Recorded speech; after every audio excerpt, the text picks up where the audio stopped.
ప్రజా సమస్యల పరిష్కారం కోసం కంటోన్మెంట్ వాణి అంటూ ఎమ్మెల్యే శ్రీ గణేష్ కొత్త కార్యక్రమానికి శ్రీకారం చుట్టారు. దీనికి సంబంధించి మాట్లాడేందుకు ఎమ్మెల్యే శ్రీ గణేష్ మనతో ఉన్నారు. ఎమ్మెల్యేతో మనం మాట్లాడదాం. ఎమ్మెల్యే గారు ఇప్పుడు మొత్తం డిపార్ట్మెంట్ మొత్తాన్ని ఇక్కడికి దింపారు ప్రజా సమస్యల పరిష్కారం కోసం అంటే కొత్త కార్యక్రమం చెప్పారు. అసలు ఈ ఉద్దేశం ఏంటి, ఎందుకోసం చెప్పారు?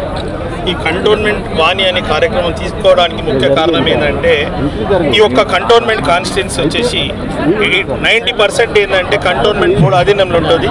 ఒక 10% వచ్చేసి జిహెచ్ఎంసీ లిమిట్స్లో ఉంటుంది.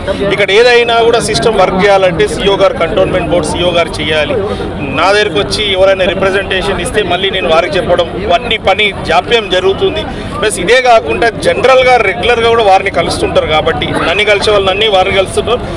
ఏదైతే కంటోన్మెంట్ బడ్జెట్ తోటి పనులు అవుతున్నాయో ఆ పనులన్నీ అవుతున్నా కూడా ఏది అవసరము జనాలకి ఎంత అవసరం ఉందని తెలుసుకోవడానికి ప్రతి ఒక్క సమస్య పరిష్కరించడానికి ప్రతి ఒక్కరు వారిని రీచ్ కాలేరు, ప్రతి ఒక్కరు నన్ను రీచ్ కాలేరు. కాబట్టి అందరూ ఒక ప్రాంగణంలో అందరు ఆఫీసర్లు అధికారులు వాళ్ళ ఇంటి వద్దకి అనే ఉద్దేశంతో ఈ కార్యక్రమం చూస్తున్నాం. మొత్తం హెల్త్ డిపార్ట్మెంట్ కానీ పోలీసు అన్ని విభాగాలు రెవెన్యూ విభాగాలు అన్నింటినీ కూడా ఇక్కడ పెట్టారు. అది అసలు ఏ సమస్యలు ఎక్కువ వస్తాయి, ఏ దీని పరిష్కారం ఎక్కువ మట్టుకు ఏంటంటే వాటర్ ఇష్యూ, దాంతోపాటు sewerage line issue, road issue ఉంటుంది. దీంతోపాటు చాలామందికి బోర్లు కావాలి. ఈ పేదవాళ్ళు ఫంక్షన్లు చేసుకోవడానికి కమ్యూనిటీ హాల్స్ కావాలి. కమ్యూనిటీ హాల్స్ గతంలో సగం కట్టేసి వదిలేసినవి ఉన్నాయి. ఇంకా కొన్ని కొత్త కమ్యూనిటీ హాల్స్ కూడా అవసరం ఉంది కాబట్టి దాని మీద వస్తుంది. గత ప్రభుత్వం రేషన్ కార్డులు ఇవ్వలేదు. ఇప్పుడు రేషన్ కార్డులు కొంతమందికి వచ్చింది కాబట్టి ఇంకో కొంతమంది వచ్చింది కదా అని ఒక నమ్మకం ఆశతోటి చాలామంది రేషన్ కార్డు అప్లికేషన్ కూడా ఇవ్వడం జరుగుతుంది.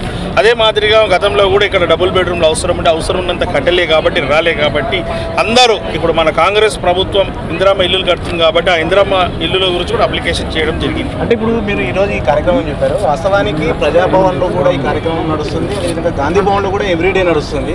దానికి భిన్నంగా మళ్ళీ ఇక్కడ పెట్టడానికి కారణమే ఇది కంటోన్మెంట్ వాణి అని కార్యక్రమం ఏం తీసుకుంది. కంటోన్మెంట్ వరకు ఇది ఒకటి. రెండో విషయానికి వస్తే జనరల్గా ఏంటంటే అదర్ దెన్ కంటోన్మెంట్ కాన్స్టిట్యున్సీ మిగతా అన్ని స్టేట్ గవర్నమెంట్కి రిలేటెడ్. ఇది ఒకటే కాన్స్టిట్యున్సీ సెంట్రల్ డిఫెన్స్కి సంబంధించినది కాబట్టి ఇక్కడ కంటోన్మెంట్ వాణి అని కంటోన్మెంట్ కాన్స్టిట్యున్సీ గురించి పెట్టడం జరిగింది. ఇందులో ముఖ్య విషయం ఏంటంటే అన్ని ఆఫీసర్లు ఇక్కడనే తీసుకురావడం, అందరు నోట్ చేసుకుని రికార్డ్ చేసుకుని. ఇక్కడ సిస్టమ్ ఏంటంటే ఏమన్నా వర్క్ కమెన్స్మెంట్ కావాలంటే బోర్డు మీటింగ్లో రిజల్యూషన్లో పాస్ కావాలి. ఇప్పుడు ఇక్కడ ఎన్ని ఫిర్యాదులు వచ్చాయో అవన్నీ రికార్డ్ చేసుకొని ఇప్పుడు కంటోన్మెంట్ బోర్డు మీటింగ్ ఎప్పుడైతే జరుగుతుందో ఇక్కడ ఏదైతే కంటోన్మెంట్ వాణిలో ఎంతమంది అయితే అప్లికేషన్స్ పెట్టుకుర్రు సమస్యలు చెప్పారు వాళ్ళకి ప్రయారిటీ ఇచ్చి సమస్యలు పరిష్కరించడానికి ఈ యొక్క ప్రోగ్రామ్ దోహదపడుతుందని ప్రోగ్రామ్ పెట్టడం. ఇప్పుడు మొత్తం ఈ ఫిర్యాదులు వస్తూ ఉన్నాయి. ఈ ఫిర్యాదులన్నింటినీ ఎన్ని రోజుల్లోగా వారికి పరిష్కారం చూపిస్తారు? దీనికి సంబంధించి వారికి ఏమన్నా అష్యూరెన్స్ ఏమైనా ఇస్తున్నారు? ఎట్లా ఈ విధంగా ఉండబోతుంది? నిజంగా కూడా మొత్తం దేశానికి తెలుసు, రాష్ట్రానికి తెలుసు, కంటోన్మెంట్ ప్రజలకు కూడా ఏం తెలుసు అంటే ఏది కూడా ఒక రోజులో కాదు. కొన్ని ఒక రోజులో ఏది ఉంటుంది, కొన్ని 3 రోజుల్లో ఏది ఉంటుంది, కొన్ని వారంలో ఏది ఉంటుంది, కొన్ని బడ్జెట్లు వస్తే పని అవుతుంది. ఈరోజు ఈ కార్యక్రమం పెట్టడానికి ముఖ్య సంకల్పం ఏంటంటే ప్రజలకు ఒక నాణ్యత సేవ అందించాలనేసి వీలైనంత వారికి మెరుగైన సేవ అందించి వాళ్ళ సమస్యలు పరిష్కరించాలి. చాలామందికి ఇప్పటికీ తెలియదు కన్సర్ట్ ఆఫీసర్స్ ఎక్కడ ఉంటుంది, ఎవరిని కలవాలి, ఫిర్యాదు రాయాలంటే కూడా రిప్రజెంటేషన్ ఇవ్వలేని పరిస్థితులు వారు చేయలేరు. కాబట్టి వాళ్ళందరికీ ఉపయోగకరంగా ఉండడానికి ఈ కార్యక్రమం మీరు అడిగినట్టు ఎప్పుడెప్పుడు చేస్తామంటే అకార్డింగ్లీ ఏది ఇమీడియట్ అయితే బడ్జెట్. ఇప్పుడు నేను ఈ ప్రోగ్రామ్ ధైర్యంగా పెట్టగలిగినట్టు ఒకటే కారణం గౌరవ ముఖ్యమంత్రి గారి మీద నమ్మకంతో.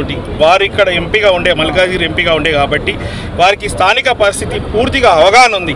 ఇప్పుడు ఇక్కడ ఏం కావాలన్నా కూడా వారు స్పెషల్ బడ్జెట్ ఇచ్చి వారు మాకు ప్రత్యేక దృష్టి సారించి ఈ సమస్యలు పరిష్కరిస్తారన్న నమ్మకంతో కంటోన్మెంట్ బడ్జెట్ తోటి ఎంతవరకు అయితే అంతవరకు క్లియర్ చేస్తాం. మిగతాది స్పెషల్ బడ్జెట్ తీసుకొచ్చి చేయాలన్న ఉద్దేశం ఈ కార్యక్రమం. మొత్తం మీద ఈ కార్యక్రమం ఈరోజు స్టార్ట్ చేసారు. ఎవ్రీ మంత్ ఎట్లా ఉంటుందా, లేకపోతే ఎట్లా ఇది ఒక రోజుతో కంప్లీట్ అవుతుందా, లేకపోతే రెగ్యులర్గా కంటిన్యూ అవుతుందా?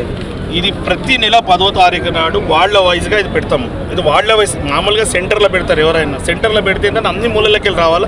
ఇది ఒక్కొక్క వార్డుకి ఎందుకు పెడుతున్నామంటే అక్కడ ఉన్న వాళ్ళు వృద్ధులు కావచ్చు, ఎవరైనా నడవలేని పరిస్థితి, ఒక బండ్లు లేదు, ఛార్జెస్ లేని వాళ్ళు కూడా ఉంటారు కాబట్టి వారికి కూడా అందుబాటులో ఉండాలని వార్డులకు దగ్గరలో పెడుతున్నాం. ఆ వార్డుల వారి రావడానికి ఇది ముఖ్య ఉద్దేశం. ఇది నిరంతరం ప్రక్రియ.